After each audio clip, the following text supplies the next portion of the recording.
ಇವರ ಸಾಮಾಜಿಕ ನ್ಯಾಯದ ಪ್ರಶ್ನೆ ಏನು? ನಾನು ಕಳ್ಳತನ ಮಾಡಿದ್ದೇನೆ, ನೀನು ಸಾಚನ ಅಲ್ಲ, ನೀನು ಕಳ್ಳ ಅನ್ನೋದನ್ನ ನಾನು ಸಾಬೀತು ಮಾಡ್ತೇನೆ.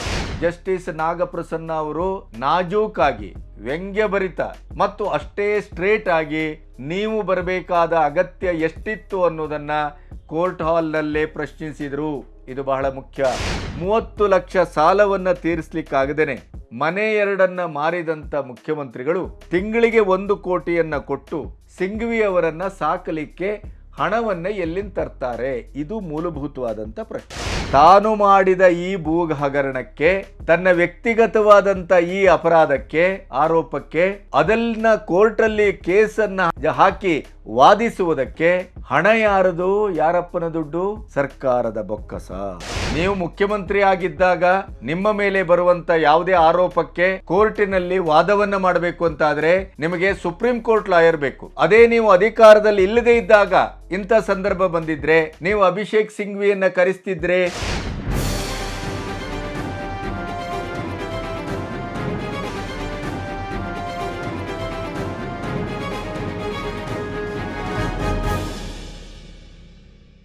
ನಮಸ್ತೆ, ಬಿ ಗಣಪತಿ ನ್ಯೂಸ್ ಚಾನಲ್ಗೆ ಸ್ವಾಗತ. ಈವರೆಗೆ ನನ್ನ ನ್ಯೂಸ್ ಚಾನಲನ್ನು ಸಬ್ಸ್ಕ್ರೈಬ್ ಮಾಡದೇ ಇದ್ದರೆ ನೀವು ಸಬ್ಸ್ಕ್ರೈಬ್ ಮಾಡಿ, ನಿಮ್ಮವರಿಗೂ ಪ್ರೋತ್ಸಾಹಿಸಿ. ಸ್ವತಂತ್ರ ಪತ್ರಿಕೋದ್ಯಮಕ್ಕೆ ಬೆಂಗಾವಲಾಗಿ ನಿಲ್ಲಿ. ಪ್ರಾಸಿಕ್ಯೂಷನ್ನಿಗೆ ರಾಜ್ಯಪಾಲರು ಸಿದ್ದರಾಮಯ್ಯನವರ ಕೇಸಲ್ಲಿ, ಮೂಡಾ ಕೇಸಲ್ಲಿ ಅನುಮತಿಯನ್ನು ಕೊಟ್ಟದ್ದೂ ಆಯಿತು. ಸೋಮವಾರ ಹೈಕೋರ್ಟಿನಲ್ಲಿ ಅತ್ಯದ್ಭುತವಾದಂಥ ಒಂದು ವಿಚಾರಣೆಯ ಸಂದರ್ಭವನ್ನು ನಾವು ನೋಡಿಯೂ ಆಯಿತು.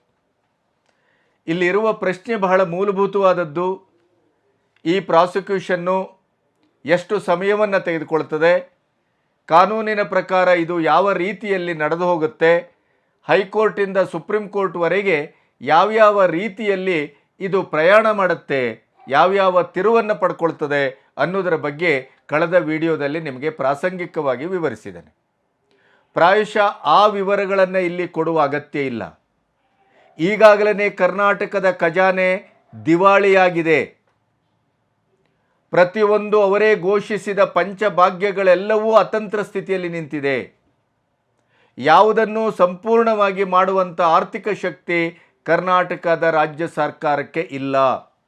ಅತಿಯಾದಂಥ ಮಳೆಯಿಂದ ಆದಂಥ ಅನಾಹುತವನ್ನು ನಿಭಾಯಿಸಲಿಕ್ಕೆ ಕೂಡ ಆರ್ಥಿಕವಾದಂಥ ಒದಗಣೆ ಸಕಾಲದಲ್ಲಿ ಒದಗ್ತಾ ಇಲ್ಲ. ಇಂಥ ಸಂದರ್ಭದಲ್ಲಿ ಸಿದ್ದರಾಮಯ್ಯನವರ ಮೇಲಿನ ಈ ಮೂಡಾ ಕೇಸು ಇಂಥ ಒಂದು ಕಾನೂನಿನ ಹೋರಾಟದ ಒಂದು ಸಮರವನ್ನು ಸಾರಿದ್ದನ್ನು ನಾವು ಕಾಣ್ತಾ ಇದ್ದೇವೆ. ಹಾಗಾದರೆ ಈ ಕಾನೂನಿನ ಹೋರಾಟ ಸಿದ್ದು ಅವರ ವೈಯಕ್ತಿಕ ಹೋರಾಟವೇ, ರಾಜ್ಯ ಸರ್ಕಾರದ ಹೋರಾಟವೇ, ಕಾಂಗ್ರೆಸ್ಸಿನ ಹೋರಾಟವೇ, ಅಥವಾ ತೆರಿಗೆ ಹಣವನ್ನು ಕಟ್ತಾ ಇರುವಂಥ ಕರ್ನಾಟಕದ ಜನತೆಯ ಹೋರಾಟವೇ ಅನ್ನುವ ಪ್ರಶ್ನೆಗಳು ಹುಟ್ಕೊಂಡಿದ್ದಾವೆ. ಯಾಕೆ ಈ ಪ್ರಶ್ನೆಗಳನ್ನು ನಿಮ್ಮ ಎದುರಿಡ್ತಾ ಇದ್ದೇನೆ ಅಂತಂದರೆ, ಈ ಮೂಡಾ ಕೇಸು 14 ಅಥವಾ 16 ಸೈಟಿನ ಕೇಸ್ ಏನಿದೆ, ಸಿದ್ದರಾಮಯ್ಯನವರ ಕುಟುಂಬಕ್ಕೆ ಸೇರಿದಂಥ ಕೇಸು.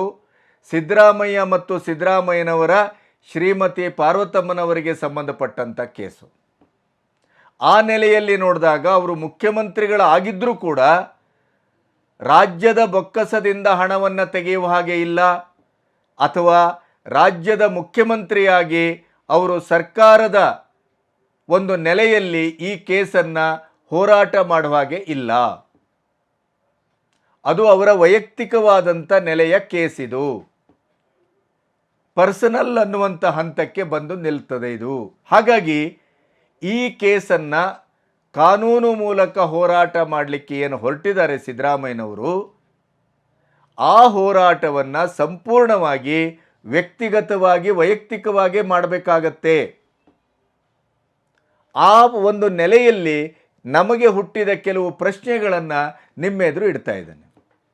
ಇತ್ತೀಚೆಗೆ ಈ ಮೂಡಾ ಹಗರಣದ ಒಂದು ಕುಣಿಕೆ ತನ್ನ ಕುತ್ತಿಗೆಗೆ ಇದು ಬಂದು ಸಿಲುಕಿಕೊಳ್ಳುತ್ತದೆ ಅನ್ನುವಂಥ ಒಂದು ಹಂತಕ್ಕೆ ಬಂದಾಗ ಸಾರ್ವಜನಿಕವಾಗಿ ಬಹಳ ವಿಚಲಿತಗೊಂಡು ಅವರು ಮಾತಾಡಿದ್ದನ್ನು ನಾವು ಗಮನಿಸಿದ್ದೇವೆ.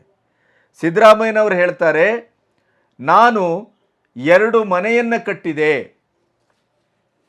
ಮೈಸೂರಿನಲ್ಲಿ, ವಿಜಯನಗರ ಬಡಾವಣೆಯಲ್ಲಿ.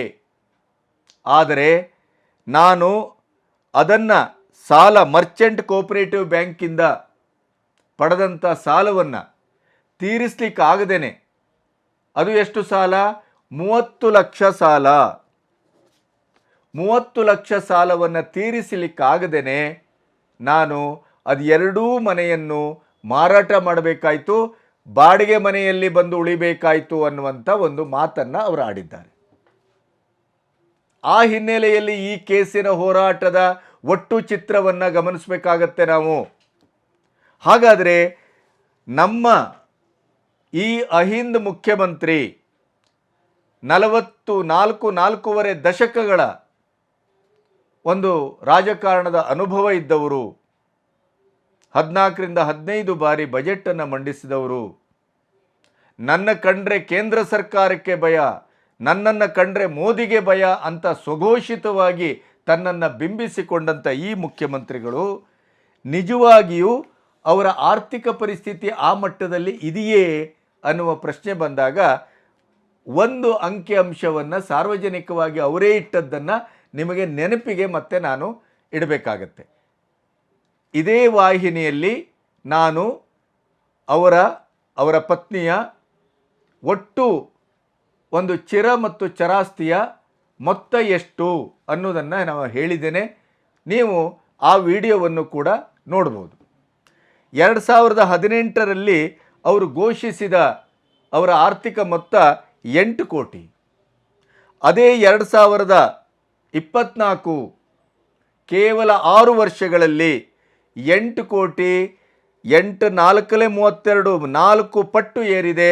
32 ಕೋಟಿ ಅವರು ಘೋಷಿಸಿದ್ದು.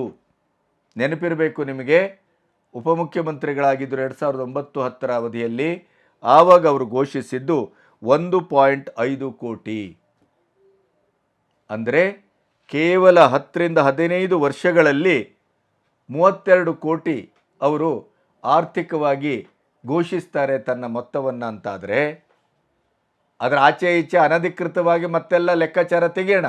ಆದರೆ ಈಗ ಕಳೆದ 2 ದಿನಗಳ ಹಿಂದೆ ಬಿಡುಗಡೆಯಾದಂಥ ಒಂದು ಡಾಕ್ಯುಮೆಂಟ್ ಏನು ಹೇಳ್ತಾ ಇದೆ ಅಂದರೆ, ಮೂಡಕ್ಕೆ ಈಗಾಗಲೇ ಅವರ 3.5 ಎಕರೆ ಏನು ಜಾಗ ಇತ್ತು ಹೆಂಡತಿ ಹೆಸರಿನಲ್ಲಿ, ಅದಕ್ಕೆ ಕಂಪನ್ಸೇಷನನ್ನು ಕೂಡ ಮೂಡ ಕೊಟ್ಟಿದೆ ಅನ್ನೋದರ ಬಗ್ಗೆ ಮಾಧ್ಯಮಗಳು ದಾಖಲೆಯನ್ನು ಒದಗಿಸ್ತಾ ಇದೆ.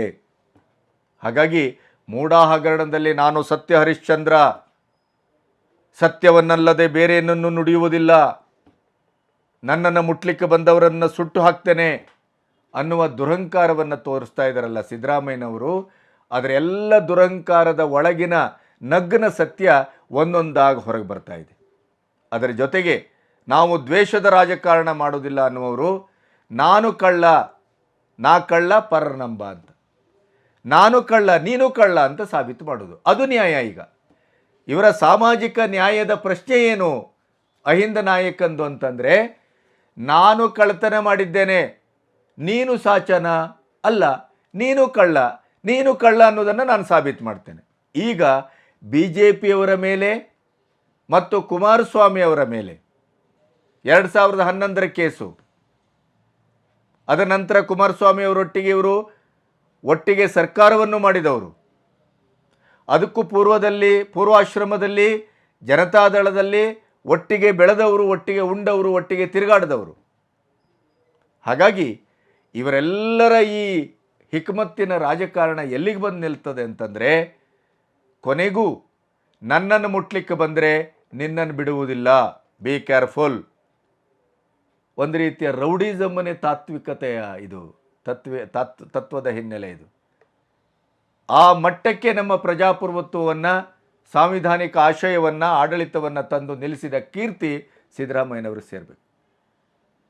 ತನ್ನ ಕಾಲಬುಡಕ್ಕೆ ಬಂದು ನೀವು ಕೆದಕ್ತೀರಿ ಅಂತಾದರೆ ನಿಮ್ಮೆಲ್ಲರ ಕಾಲುಬುಡವನ್ನು ಕೆದಕಲಿಕ್ಕೆ ನನ್ನ ಸರ್ಕಾರಿ ಪಡೆಯನ್ನು ಬಿಡ್ತೇನೆ. ನೋಡಿ ಎಂಥ ಮಜಾ ನೋಡಿ. ತನ್ನ ಈ ಭೂಗಳ್ಳತನದವನ್ನು ರಕ್ಷಿಸಿಕೊಳ್ಳಿಕ್ಕೆ ಸರ್ಕಾರಿ ಯಂತ್ರವನ್ನು ಎಷ್ಟು ಚೆನ್ನಾಗಿ ಇವರು ಬಳಸ್ತಾ ಇದ್ದಾರೆ ಅನ್ನೋದನ್ನು ಗಮನಿಸಿ. ಹಾಗಾದರೆ ನೀವು 2ನೇ ಬಾರಿ ಮುಖ್ಯಮಂತ್ರಿ ಆಗಿದ್ರಿ, 2 ಅವಧಿ, ಮೊದಲ ಪೂರ್ಣ ಅವಧಿಯನ್ನು ಮುಗಿಸಿದ್ರಿ, ಆವಾಗ ಯಾಕೆ ಇದನ್ನು ಮುಟ್ಲಿಲ್ಲ? ಈ ಎಲ್ಲ ಹಗರಣಗಳನ್ನು ಆಗ ಯಾಕೆ ಎಳೆಯಲಿಲ್ಲ? ಬಂದು ಅಧಿಕಾರಕ್ಕೆ 15 ತಿಂಗಳಾಯ್ತಲ್ಲ, ಈಗ ಇಲ್ಲಿವರೆಗೆ ಯಾಕೆ ಮಲಗಿದ್ರಿ? ನಿಮ್ಮ ಹಗರಣವನ್ನು ಮುನ್ನೆಲೆಗೆ ತಂದಾಗ ಈಗ ಯಾರು ತಂದಿದ್ದಾರೋ ಅವರ ಬಾಲ ಕತ್ತರಿಸುವ ಕೆಲಸ. ಇದು ಕ್ಷುದ್ರ ರಾಜಕಾರಣ, ನೀಚ ರಾಜಕಾರಣ, ದ್ವೇಷ ರಾಜಕಾರಣ. ಆ ಮಾತನ್ನು ಬಿಡೋಣ ಅಲ್ಲಿಗೆನೆ. ಹಾಗಾದರೆ ಈಗ ದೆಹಲಿಯಿಂದ ಸುಪ್ರೀಂ ಕೋರ್ಟಿನ ನಾಮಾಂಕಿತ ವಕೀಲರು ಅಭಿಷೇಕ್ ಸಿಂಘ್ವಿ ಅವರನ್ನು ಕರೆಸಲಾಗಿದೆ. ಸ್ಪೆಷಲ್ ಫ್ಲೈಟಲ್ಲಿ ಬಂದಿದ್ದಾರೆ. ಅವರು ತಾಜ್ ವೆಸ್ಟ್ ಎಂಡ್ ಹೋಟೆಲ್ನಲ್ಲಿ ಉಳ್ಕೊಂಡಿದ್ದಾರೆ. ಸೋಮವಾರಕ್ಕಿಂತ ಮೊದಲು ಅಂದರೆ ಸಂಡೇನೇ ಬಂದಿದ್ದಾರೆ, ಆದಿತ್ಯವಾರ. ಆ ಆದಿತ್ಯವಾರ ರಾತ್ರಿ ಪೂರ್ಣವಾಗಿ ಅಧ್ಯಯನ ಮಾಡಿದ್ದಾರೆ, ಮೀಟಿಂಗ್ ಮಾಡಿದ್ದಾರೆ. ಸೋಮವಾರ ದಿನ ಹೈಕೋರ್ಟಲ್ಲಿ ಹಾಜರಾಗಿದ್ದಾರೆ. ಅಲ್ಲಿ ಏನೇನಾಯಿತು ಅಂತ ನೋಡಿದಿರಿ. ನ್ಯಾಯಾಧೀಶರೇ ಕೇಳಿದರು, ಹೈಕೋರ್ಟಿಂದ ಅಥವಾ ದೆಹಲಿಯಿಂದ ತಾವು ಬರಬೇಕಾದ ಅಗತ್ಯ ಎಷ್ಟಿತ್ತು ಅನ್ನೋದನ್ನು ಕೂಡ ಅಲ್ಲೇ ಪ್ರಶ್ನಿಸಿದ್ದಾರೆ. ನಮ್ಮ ಪ್ರಶ್ನೆ ಇರೋದು, ಈ ಅಭಿಷೇಕ್ ಸಿಂಘ್ವಿ ಯಾರು? ಇದನ್ನು ನೋಡಬೇಕಾಗಿದೆ. ಈ ಅಭಿಷೇಕ್ ಸಿಂಘ್ವಿ ಸಿದ್ದರಾಮಯ್ಯನ ಪರವಾಗಿ ಬಂದು ವಾದವನ್ನು ಮಂಡಿಸುವಂಥ ವಕೀಲರು, ಈ ದೇಶದ ಪ್ರಖ್ಯಾತ ವಕೀಲರು. ಅದೇ ರಾಜ್ಯಪಾಲರ ಪರ ವಾದಿಸಲಿಕ್ಕೆ ನಿಂತವರು ಸಾಲಿಸಿಟರ್ ಜನರಲ್ ತುಷಾರ್ ಮೆಹ್ತಾ. ಮೂಲ ದಾವೆದಾರರ ಪರ ಪ್ರಭುಲಿಂಗ ನಾಮದಗಿ ಅವರು ವಾದವನ್ನು ಮಂಡಿಸಿದರು. ಜಸ್ಟಿಸ್ ನಾಗಪ್ರಸನ್ನ ಅವರ ಪೀಠದ ಎದುರು ಸೋಮವಾರ ಇದು ಬಂತು. ಜಸ್ಟಿಸ್ ನಾಗಪ್ರಸನ್ನ ಅವರು ಬಹಳ ನಾಜೂಕಾಗಿ, ವ್ಯಂಗ್ಯಭರಿತ ಮತ್ತು ಅಷ್ಟೇ ಸ್ಟ್ರೇಟ್ ಆಗಿ ನೀವು ಬರಬೇಕಾದ ಅಗತ್ಯ ಎಷ್ಟಿತ್ತು ಅನ್ನೋದನ್ನು ಕೋರ್ಟ್ ಹಾಲ್ನಲ್ಲೇ ಪ್ರಶ್ನಿಸಿದರು. ಇದು ಬಹಳ ಮುಖ್ಯ. ಈ ಸಿಂಘ್ವಿಯನ್ನು ಕರೆಬೇಕು ಅಂತಾದರೆ ಅವರ ಒಟ್ಟು ಮೊತ್ತ ಎಷ್ಟು, ಅವರ ಬೆಲೆ ಎಷ್ಟು ಅನ್ನೋದನ್ನು ನಾವು ಸ್ವಲ್ಪ ನೋಡಬೇಕಾಗತ್ತೆ. ಮತ್ತು ಇವರು, ನಾನು ಕಳೆದ ವಿಡಿಯೋದಲ್ಲಿ ಹೇಳಿದ ಹಾಗೆಯೇ ಕಪಿಲ್ ಸಿಬ್ಬಲ್ ಅವರನ್ನ ಮೀರಿಸುವಂಥ ಒಂದು ಕ್ರಿಮಿನಲ್ ಲಾಯರ್ ಇವರು. ಕಪಿಲ್ ಸಿಬ್ಬಲ್ ಮತ್ತು ಇವರಿಬ್ಬರೂ ಕಾಂಗ್ರೆಸ್ಸಿನ ಹುಳಗಳು. ಸಂವಿಧಾನದ ಪಾಠ ಮಾಡುವವರು, ಪ್ರಜಾಪ್ರಭುತ್ವದ ಪಾಠ ಮಾಡುವವರು, ಭಾರತದ ದೀನ ದಲಿತರ ಉದ್ಧಾರದ ಕನಸಿನ ಆ ಇಡೀ ಕಬ್ಜದ ಸಂದರ್ಭ ಏನಾದರೂ ಇದ್ದರೆ ಅದು ಕಾಂಗ್ರೆಸ್ಸಿನಲ್ಲಿ ಮಾತ್ರ ಅಂತ ವಾದವನ್ನು ಮಂಡಿಸುವವರು. ಆದರೆ ಇವರು ಇದೇ ಸಿಂಘ್ವಿ ಯಾರು ಗೊತ್ತಾ ನಿಮಗೆ? ಕೇಜ್ರಿವಾಲನ ಕೇಸನ್ನು ನಡೆಸ್ತಾ ಇರುವಂಥವರೇ ಅಭಿಷೇಕ್ ಸಿಂಘ್ವಿ. ಈ ಅಭಿಷೇಕ್ ಸಿಂಘ್ವಿ ಕೇಜ್ರಿವಾಲ್ ಅವರ ಮನಿ ಲಾಂಡ್ರಿಂಗ್, ಲಿಕ್ಕರ್ ಹಗರಣ ಇದೆಲ್ಲವನ್ನು ಅವರೇ ಸುಪ್ರೀಂ ಕೋರ್ಟಲ್ಲಿ ವಾದಿಸ್ತಾ ಇದ್ದಾರೆ. ಮನು ಸಿಸೋಡಿಯಾ ಮೊನ್ನೆ ಏನು ಜಾಮೀನು ಪಡ್ಕೊಂಡು ಹೊರಗೆ ಬಂದ್ರಲ್ಲ, ಆ ಜಾಮೀನು ಕೊಡಿಸಿದವರು ಇದೇ ಅಭಿಷೇಕ್ ಸಿಂಘ್ವಿ. ಈ ಅಭಿಷೇಕ್ ಸಿಂಘ್ವಿಗೆ ಕಳೆದ 18 ತಿಂಗಳಲ್ಲಿ ಕೇಜ್ರಿವಾಲ್ ಅವರು ಕೊಟ್ಟಂಥ ಲಾಯರ್ ಫೀಸ್ ಎಷ್ಟು? ಹಾಗಾದರೆ ಇದನ್ನು ಗಮನಿಸಬೇಕು ನೀವು. ಅಭಿಷೇಕ್ ಸಿಂಘ್ವಿಗೆ ಲಾಯರ್ ಫೀಸನ್ನು ಕೊಟ್ಟದ್ದು ಕೇಜ್ರಿವಾಲ್ ಎಷ್ಟು ಅಂತಂದರೆ 19 ಕೋಟಿ. 18 ತಿಂಗಳಲ್ಲಿ 19 ಕೋಟಿಯನ್ನು ಇವರು ಕೊಟ್ಟಿದ್ದಾರೆ. ಅಂದರೆ ಸರಾಸರಿ ತಿಂಗಳಿಗೆ 1 ಕೋಟಿ. 30 ಲಕ್ಷ ಸಾಲವನ್ನು ತೀರಿಸಲಿಕ್ಕಾಗದೇನೆ ಮನೆ 2 ಮಾರಿದಂಥ ಮುಖ್ಯಮಂತ್ರಿಗಳು ತಿಂಗಳಿಗೆ 1 ಕೋಟಿಯನ್ನು ಕೊಟ್ಟು ಸಿಂಘ್ವಿ ಅವರನ್ನು ಸಾಕಲಿಕ್ಕೆ ಹಣವನ್ನು ಎಲ್ಲಿಂದ ತರ್ತಾರೆ? ಇದು ಮೂಲಭೂತವಾದಂಥ ಪ್ರಶ್ನೆ. ನಿಮ್ಮ ಜೈಲೂಟವನ್ನು ತಪ್ಪಿಸಿಕೊಳ್ಳಿಕ್ಕೆ, ನೀವು ಮಾಡಿದ ಭೂಗಳ್ಳತನವನ್ನು ತಪ್ಪಿಸಿಕೊಳ್ಳಿಕ್ಕೆ ಹೆಚ್ಚು ಕಮ್ಮಿ ಹೈಕೋರ್ಟಿಂದ ಸುಪ್ರೀಂ ಕೋರ್ಟಿನವರೆಗೆ ಪ್ರಖ್ಯಾತ ಲಾಯರು, ಅನುಭವಿ ಲಾಯರ್ ಹೇಳುವ ಪ್ರಕಾರ 10ರಿಂದ 12 ಅಥವಾ 14 ತಿಂಗಳು ಅಂದರೆ 1.25 ವರ್ಷ, 1.5 ವರ್ಷ ಹೋಗ್ಬೋದು ಅಂತಾರೆ. ಹಾಗಾದರೆ ತಿಂಗಳಿಗೆ 1 ಕೋಟಿ ಅಂತಾದರೆ 10ರಿಂದ 12 ತಿಂಗಳಿಗೆ ಎಷ್ಟು ಕೋಟಿ ಆಯಿತು ಅಂತ ನೀವೇ ಲೆಕ್ಕ ಹಾಕಿ. ಏನಾದರೂ ಸಿದ್ದರಾಮಯ್ಯನವರು, ಕಾಂಗ್ರೆಸ್ ಸರ್ಕಾರ, ಅವರು ಕಾಂಗ್ರೆಸ್ಸಿಗರು, ಆದ್ದರಿಂದ ಅವರು ಕನ್ಸೆಷನ್ ಕೊಡ್ತಾರೆ ಅಂತಲೇ ಇಟ್ಕೊಳ್ಳೋಣ. ಸಿಂಘ್ವಿ ಅವರು ಕನ್ಸೆಷನ್ ಕೊಡ್ತಾರೆ ಸಿದ್ದರಾಮಯ್ಯ ಅವರಿಗೆ ಅಂತಾದರೂ ಒಂದು 80 ಲಕ್ಷ ಆದರೂ ತಿಂಗಳಿಗೆ ಬೇಕೇ ಬೇಕು. ಹಾಗಾದರೆ ಎಷ್ಟಾಯಿತು? 1 ವರ್ಷ, 1.25 ವರ್ಷ, 1.5 ವರ್ಷ ನಮ್ಮ ನ್ಯಾಯಾಂಗ ವ್ಯವಸ್ಥೆ ಯಾವ ರೀತಿಯಲ್ಲಿ ಎಳೆದಾಡ್ತದೆ ಅನ್ನೋದನ್ನು ನೀವು ನೋಡಿದ್ದೀರಿ.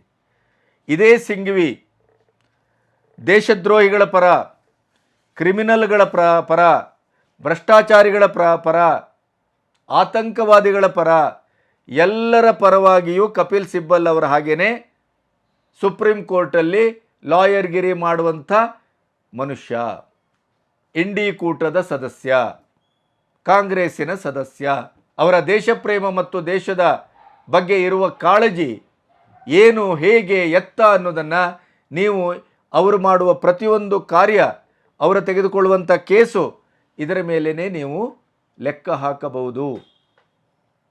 ಸಿದ್ದರಾಮಯ್ಯನ ಕೇಸಿಗೆ ಹೆಚ್ಚು ಕಮ್ಮಿ 12, 13, 14 ಕೋಟಿಗಳಷ್ಟು ವೆಚ್ಚ ಬರುತ್ತೆ ಅಂತ ಆದರೆ ಸ್ಪೆಷಲ್ ಫ್ಲೈಟಲ್ಲಿ ಬೇರೆ ಕರೆಸಿದ್ದಾರೆ.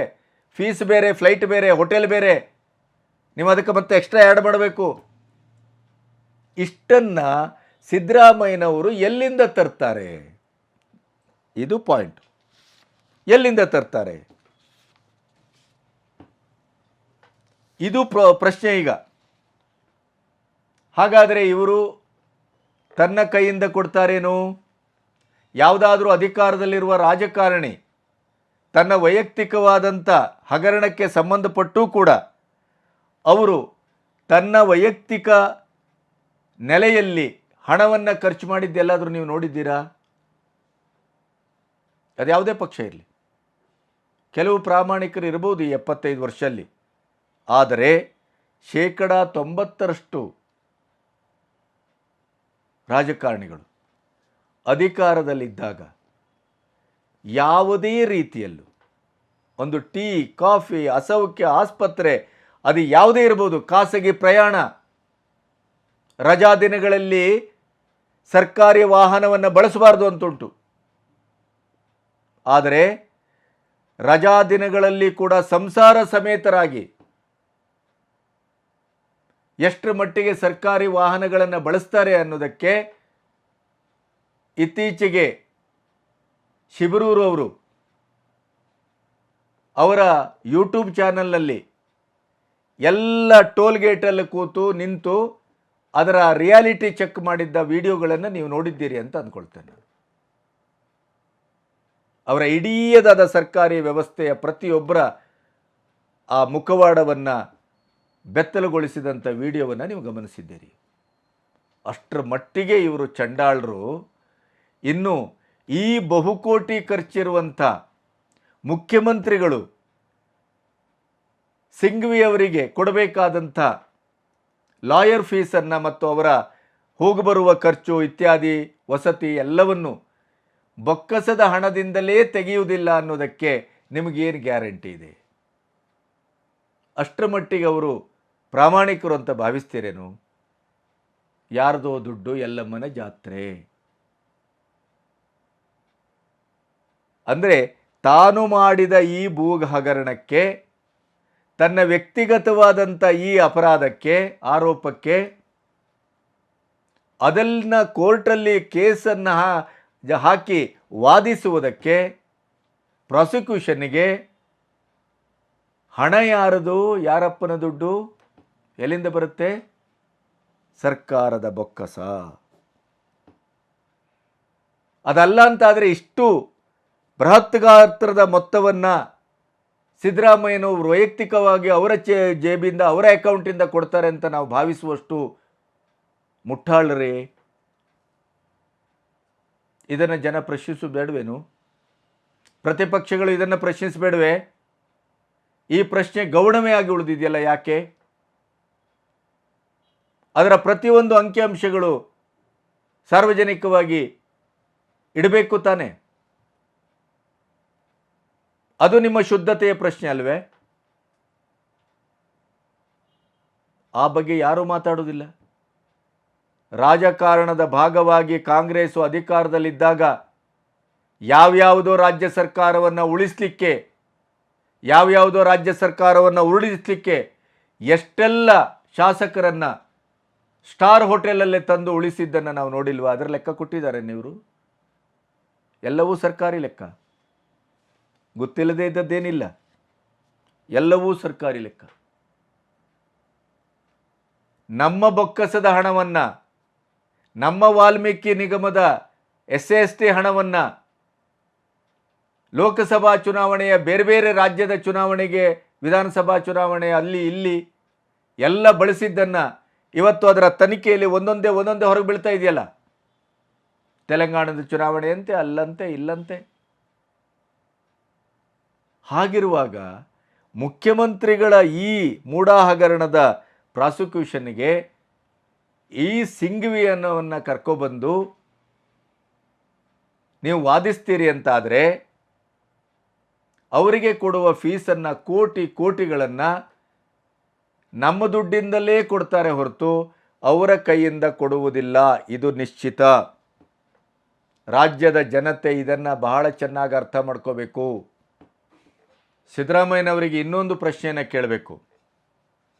ನೀವು ಮುಖ್ಯಮಂತ್ರಿ ಆಗಿದ್ದಾಗ ನಿಮ್ಮ ಮೇಲೆ ಬರುವಂಥ ಯಾವುದೇ ಆರೋಪಕ್ಕೆ ಕೋರ್ಟಿನಲ್ಲಿ ವಾದವನ್ನು ಮಾಡಬೇಕು ಅಂತಾದರೆ ನಿಮಗೆ ಸುಪ್ರೀಂ ಕೋರ್ಟ್ ಲಾಯರ್ ಬೇಕು.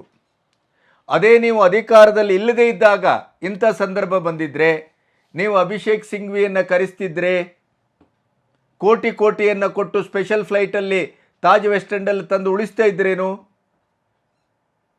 ಹಾಗಾದರೆ ನಮ್ಮ ರಾಜ್ಯದಲ್ಲಿ ನಿಮ್ಮ ಕೇಸನ್ನು ಹ್ಯಾಂಡಲ್ ಮಾಡುವವರು ಯಾರೂ ಇಲ್ಲವೇ? ಅದನ್ನೇ ನಾಗಪ್ರಸಾದ್ ನ್ಯಾಯಮೂರ್ತಿ ಅವರು ಕೇಳಿದ್ದು. ಅಂದರೆ ನಮ್ಮ ಲಾಯರ್ಗಳೆಲ್ಲ ಪೆದಂಗಳೇನು? ರಾಜ್ಯದಲ್ಲಿ ಯಾರೂ ಇಲ್ಲ, ನೀವು ದೆಹಲಿಯಿಂದಲೇ ತರಬೇಕು ಕೋಟಿಗಳನ್ನು ಕೊಟ್ಟು. ಕೇಜ್ರಿವಾಲ್ ಪೇಮೆಂಟ್ ಮಾಡಿದ್ದು ಸಾರ್ವಜನಿಕವಾಗಿ ಅದರ ಲೆಕ್ಕಾಚಾರ ಪ್ರಕಟ ಆಗಿದೆ. ಆ ಆಧಾರದಲ್ಲೇ ನಾವು ಹೇಳ್ತಾ ಇರೋದು. ನೀವೇನು ದೊಡ್ಡಪ್ಪನ ಮಗ ಅಲ್ಲ. ಅವರು ಕಾಂಗ್ರೆಸ್ಸಿನ ಭ್ರಷ್ಟಾಚಾರಿಗಳ ಕೇಸಲ್ಲೂ ಕೂಡ ಫೀಸ್ ಅಂತ ಬಂದಾಗ ಕಪಿಲ್ ಸಿಬ್ಬಲ್ ಇರ್ಬೋದು, ಅಭಿಷೇಕ್ ಸಿಂಘ್ವಿ ಇರ್ಬೋದು, ಅವರು ಯಾವುದೇ ರಿಯಾಯಿತಿಯನ್ನು ಮಾಡಿದ್ದಾಗಲಿ ಫ್ರೀಯಾಗಿ ಮಾಡಿದ್ದನ್ನು ನಾವು ಕೇಳಲೇ ಇಲ್ಲ, ನೋಡಲೂ ಇಲ್ಲ, ಮಾಡುವುದೂ ಇಲ್ಲ. ರಾಜ್ಯದ ಲಾಯರ್ಗಳ ಇಡೀದಾದಂಥ ಅವರ ಬೌದ್ಧಿಕ ಮಟ್ಟ, ಅವರ ಬುದ್ಧಿವಂತಿಕೆ, ಅವರದೇ ಆದಂಥ ಒಂದು ಸರ್ವೀಸಿನ ಶ್ರೇಷ್ಠತೆ, ಇವನ್ನೆಲ್ಲ ಒರೆಸಿ ಅವರೆಲ್ಲ ದಡ್ರು, ವೇಸ್ಟ್ ಗಿರಾಕಿಗಳು. ನನ್ನ ಕೇಸಿಗೆ ವಾದಿಸಬೇಕು ಅಂತಾದರೆ ಅಭಿಷೇಕ್ ಸಿಂಘ್ವಿ ಮತ್ತೆ ಒಂದು ಮೂಲಗಳ ಪ್ರಕಾರ ಮುಂದಿನ ದಿನಗಳಲ್ಲಿ ಕೇವಲ ಅಭಿಷೇಕ್ ಸಿಂಘ್ವಿ ಅಷ್ಟೇ ಅಲ್ಲ, ಕಪಿಲ್ ಸಿಬ್ಬಲ್ ಅವರು ಕೂಡ ಜೊತೆಗೂಡ್ತಾರೆ ಅಂತ ಹೇಳಲಾಗ್ತಾ ಇದೆ. ಮತ್ತು ಅವ್ರದ್ದು ಇದಿಷ್ಟೇ ಕೋಟಿ, 12-14 ಕೋಟಿ ಪ್ಲಸ್ 12-14 ಕೋಟಿ, ಅಂದರೆ 25-30 ಕೋಟಿಯನ್ನು ನಿಮ್ಮ ಈ ಮೂಡಾ ಹಗರಣದ ಕೇಸಿಗೆ ನೀವು ಬಳಸ್ತೀರಿ ಅಂತಾದರೆ ಎಲ್ಲಿಂದ ದುಡ್ಡು ಕೊಡ್ತೀರಿ? ಅದರ ಲೆಕ್ಕಾಚಾರವನ್ನು ಸ್ಪಷ್ಟವಾಗಿ ಸಾರ್ವಜನಿಕರು ಇಡಬೇಕಾಗತ್ತೆ. ನಾನು ಪ್ರಾಮಾಣಿಕ, ನಾನು ಸತ್ಯವಂತ ಅಂತ ನೀವು ಘೋಷಿಸಿಕೊಂಡಂಥ ಮುಖ್ಯಮಂತ್ರಿಗಳು, ಅಹಿಂದಿನ ಮುಖ್ಯಮಂತ್ರಿಗಳು, ಬಡವರ ಪಾಲಿನ ಬಂಧು, ಅನ್ನರಾಮಯ್ಯ, ಸ್ವಚ್ಛರಾಮಯ್ಯ ಅಂತ ಘೋಷಿಸಿಕೊಳ್ಳುವವರು, ನೀವು ಅಭಿಷೇಕ್ ಸಿಂಘ್ವಿ ಮತ್ತು ಕಪಿಲ್ ಸಿಬ್ಬಲ್ ಅವರನ್ನು ಈ ಕೇಸಿಗೆ ವಾದ ಮಂಡಿಸಲಿಕ್ಕೆ ಕರೆಸ್ತೀರಿ ಅಂತಾದರೆ ಅವರಿಗೆ ಕೊಡುವ ಫೀಸು, ಅವರ ಊಟೋಪಚಾರ, ವಸತಿ, ಪ್ರಯಾಣ, ಇದಕ್ಕೆ ತಗುಲುವಂಥ ಕೋಟಿ ಮೊತ್ತವನ್ನು ನೀವು ಎಲ್ಲಿಂದ ತರ್ತೀರಿ ಅನ್ನುವ ಲೆಕ್ಕಾಚಾರವನ್ನು ಸಾರ್ವಜನಿಕವಾಗಿ ಇಡಬೇಕು. ಆದರೆ ನಮಗೂ ಗೊತ್ತು, ನಿಮಗೂ ಗೊತ್ತು, ನೀವು ಇಡುವುದೂ ಇಲ್ಲ, ಇಡಲಿಕ್ಕೆ ಸಾಧ್ಯವೂ ಇಲ್ಲ. ಆ ಪ್ರಾಂಜಲತೆ, ಪ್ರಾಮಾಣಿಕತೆ ಅದು ಮುಗಿದೋಗಿದೆ. ರಾಜಕಾರಣದಲ್ಲಿ ಆ ಯುಗ ಈಗ ಮತ್ತೆ ಮರುಕಳಿಸುವ ಪ್ರಶ್ನೆಯೇ ಇಲ್ಲ. ಅಧಿಕಾರದಲ್ಲಿದ್ದಾಗ ಪ್ರತಿಯೊಂದು ನಿಮ್ಮ ಇಡೀ ಸಕುಟುಂಬ ಎಲ್ಲದಕ್ಕೂ ಸರ್ಕಾರದ ದುಡ್ಡು ಖರ್ಚಾಗ್ತೀರಿ, ನಮಗೆ ಗೊತ್ತಿದೆ ಅದು. ಹಾಗಾಗಿ ನೀವು ಮಾಡಿದ ತಪ್ಪಿಗೆ, ನಿಮ್ಮ ಭೂ ಹಗರಣಕ್ಕೆ ನಮ್ಮ ದುಡ್ಡನ್ನು ಬಳಸಿ ಅದನ್ನು ವಾದಿಸಿ ಅದರಲ್ಲೂ ಮತ್ತೆ ನಾನೇ ದೊಡ್ಡ ಮಹಾ ಸತ್ಯವಂತ ಅಂತ ನೀವು ಸಾರ್ವಜನಿಕವಾಗಿ ಹೇಳ್ಕೊಳ್ತೀರಲ್ಲ, ಇದಕ್ಕಿಂತ ಭಂಡತನ ಇನ್ನೊಂದಿದೆಯಾ? ಇದಕ್ಕಿಂತ ನಾಚಿಕೆಗೇಡಿತನ ಇನ್ನೊಂದಿದೆಯಾ? ಇದಕ್ಕಿಂತ ಒಂದು ರಾಜ್ಯದ ಜನತೆಯ ಹಣವನ್ನು ಬಳಸ್ಕೊಳ್ಳುವ ದ್ರೋಹ ಮತ್ತೊಂದು ಇರಲಿಕ್ಕೆ ಸಾಧ್ಯವೇ? ನಿಮಗೆ ಆತ್ಮವಂಚನೆ ಅಂದರೆ ಅದು ಯಾವ ಮಟ್ಟದಲ್ಲಿ ಮಾಡ್ತೀರಿ ರಾಜಕಾರಣಿಗಳು? ಅಂದರೆ ಆತ್ಮವೇ ಇಲ್ಲವೇ ನಿಮಗೆ? ನಿಮ್ಮ ಸೇವೆ, ಸಮಾಜಮುಖಿ ಸಿದ್ಧಾಂತ, ಜನಪರ ಈ ಶಬ್ದಗಳನ್ನೆಲ್ಲ ಯಾವ ದರಿದ್ರಕ್ಕಾಗಿ ಬಳಸ್ತಾ ಇದ್ದೀರಿ? ಯಾವ ಕರ್ಮಕ್ಕಾಗಿ ಬಳಸ್ತಾ ಇದ್ದೀರಿ? ಏನಾದರೂ ಅರ್ಥ ಇದೆಯಾ ಅದಕ್ಕೆ? ದೇಶದ ರಾಜ್ಯದ ಹಣವನ್ನು ಲೂಟಿ ಮಾಡುವಂಥ ಲೂಟಿಕೋರರು, ನಿಮ್ಮ ವೈಯಕ್ತಿಕ ಲಾಲಸೆಗೆ, ಕುಟುಂಬಕ್ಕೆ, ನಿಮ್ಮ ತಲೆಮಾರಿಗೆ ಎಲ್ಲವನ್ನು ಸಂಗ್ರಹಿಸಿಕೊಳ್ಳಿಕ್ಕೆ, ಶೇಖರಿಸಿಕೊಳ್ಳಿಕ್ಕೆ ಭೂಮಿಯಿಂದ ಇಂದು, ಹಣದಿಂದ ಹಿಡಿದು ಅಧಿಕಾರದಿಂದ ಹಿಡಿದು ಪ್ರತಿಯೊಂದನ್ನು ಮುಕ್ಕುತ್ತಾ ಕಬಳಿಸ್ತಾ ಸಾಗುವಂಥ ನಿಮ್ಮಂಥವರು ರಾಜ್ಯದ ಜನತೆಗೆ ನ್ಯಾಯವನ್ನು ಕೊಡ್ತೀರಲ್ಲ? ನಿಮ್ಮನ್ನೇ ನೀವು ಆತ್ಮಾವಲೋಕನ ಮಾಡ್ಕೋಬೇಕು. ಯಾಕಂತಂದರೆ ನಿಮ್ಮ ಕೇಸಿಗೆ ಇಂಥ ಲಾಯರನ್ನು ನೀವು ಕರೆಸ್ತೀರಿ ಅಂತ ಆದರೆ ಅದಕ್ಕೆ ತಗಲುವ ಖರ್ಚು ವೆಚ್ಚಗಳನ್ನು ಕೇಳಿದ್ರೇ ಸಾಮಾನ್ಯರ ಮನುಷ್ಯ ಹಾರ್ಟ್ ಅಟ್ಯಾಕ್ ಆಗಿ ಸಾಯ್ತಾನೆ. ಆ ಮಟ್ಟದಲ್ಲಿ ಇರುವಂಥ ಮೊತ್ತವನ್ನು ಎಲ್ಲಿಂದ ತರ್ತೀರಿ, ಹೇಗೆ ಕೊಡ್ತೀರಿ? ಅದು ನಿಮ್ಮ ವೈಯಕ್ತಿಕವಾಗಿ ನೀವು ಪೇಮೆಂಟ್ ಮಾಡ್ತೀರಾ ಅಥವಾ ನಮ್ಮ ದುಡ್ಡನ್ನು ನಿಮ್ಮ ಹೆಸರಿನಲ್ಲಿ ನೀವು ಖರ್ಚಾಗ್ತೀರಾ? ಇದು ಪ್ರಶ್ನೆ. ಇಲ್ಲಿವರೆಗಿನ ಇಡೀ ಪರಂಪರೆ ಹೇಳ್ತಾ ಇರುವಂಥ ರೀತಿ ನೀತಿ ಮಾಡಿದ್ದನ್ನು, ಆ ದಗಲಿಬಾಜಿತನ, ದುಷ್ಟ, ಆ ದುರ್ಬುದ್ಧಿ, ಭ್ರಷ್ಟಾಚಾರವನ್ನು ಗಮನಿಸಿದಂಥ ನಾನಾಗಲಿ, ಇದನ್ನು ನೋಡ್ತಾ ಇರುವಂಥ ಲಕ್ಷಾಂತರ ಕೋಟ್ಯಾಂತರ ಜನರಾಗಲಿ ಖಂಡಿತವಾಗಿಯೂ ಅವರು ತೀರ್ಮಾನಕ್ಕೆ ಬರ್ತಾರೆ, ಇದು ನಮ್ಮ ದುಡ್ಡೇ ಹೊರತು ನಿಮ್ಮ ದುಡ್ಡಲ್ಲ. ನೀವು ಅದನ್ನು ಪೇಮೆಂಟ್ ಮಾಡೋದಿದ್ದರೆ ನೀವು ಇಂಥ ಲಾಯರನ್ನು ಕರೆಸ್ತಾನೂ ಇರಲಿಲ್ಲ. ನೀವು ಅಧಿಕಾರದಲ್ಲಿ ಇಲ್ಲದೇ ಇದ್ದರೆ ನೀವು ಅಭಿಷೇಕ್ ಸಿಂಘ್ವಿನೋ ಕಪಿಲ್ ಸಿಬ್ಬಲ್ನೋ ಯಾರನ್ನೂ ಕರೆಸ್ತಿರಲಿಲ್ಲ. ನಮ್ಮ ಬೆಂಗಳೂರಿನ ಲಾಯರನ್ನೇ ನೋಡ್ತಾ ಇದ್ರಿ. ಅಧಿಕಾರದಲ್ಲಿದ್ದಾಗ ಬೆಂಗಳೂರಿನ ಲಾಯರ್ಗಳೆಲ್ಲ ದಡ್ರು. ಅದೇ ಅಧಿಕಾರದಿಂದ ಇಳಿದಾಗ ಬೆಂಗಳೂರಿನ ಲಾಯರ್ಗಳೆಲ್ಲ ಬುದ್ಧಿವಂತರು. ಲಾಯರ್ಗಳಿಗೂ ಅಪಚಾರ ಮಾಡಿದ್ದೀರಿ, ಲಾಯರ್ಗಳಿಗೂ ಅವಮಾನ ಮಾಡಿದ್ದೀರಿ, ಕರ್ನಾಟಕದ ಲಾಯರ್ಗಳಿಗೆ. ಆದ್ದರಿಂದ ಸಿದ್ದರಾಮಯ್ಯನವರೇ, ನೀವು ಲಾಯರ್ ಕೊಡುವ ಫೀಸು ಅದರ ಮೂಲ ಮೊದಲು ಸ್ಪಷ್ಟಪಡಿಸಿ. ಪ್ರಾಮಾಣಿಕತೆಯ ಒಂದು ಸಣ್ಣ ಗುಲುಗುಂಜಿಯಷ್ಟಾದರೂ ನಿಮಗೆ ಅದರ ಪ್ರಜ್ಞೆ ಇದ್ದರೆ ಅದನ್ನು ಸಾರ್ವಜನಿಕವಾಗಿ ಇಡಿ. ನಮಸ್ತೆ.